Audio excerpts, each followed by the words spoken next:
ഇന്നിവിടെ വന്നിരിക്കുന്നത് മാവേലിക്കരയുള്ള ദീപം ലോ അക്കാദമിയുടെ LLB എൻട്രൻസ് ക്ലാസ്സുകൾ ഡിസ്കസ് ചെയ്യാനായിട്ടാണ്. ഇന്ത്യൻ ഭരണഘടന, ലോകത്തിലെ ഏറ്റവും വലിയ ലിഖിത ഭരണഘടന, ഇന്ത്യൻ ഭരണഘടന, largest written constitution of the world. Answer Indian constitution.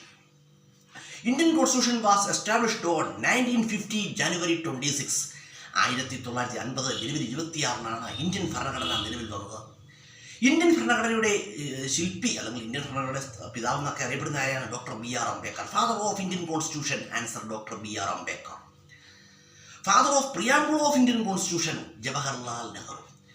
Permanent president of Indian constitutional assembly doctor Rajendra Prasad. Indian ഭരണഘടനയുടെ ആമുഖത്തിന്റെ ശില്പി ജവഹർലാൽ നെഹ്റു. ഇന്ത്യൻ ഭരണഘടനാ നിർമ്മാണ സഭയുടെ സ്ഥിരം അധ്യക്ഷൻ ആരായിരുന്നു? ഡോക്ടർ രാജേന്ദ്ര പ്രസാദുമായിരുന്നു.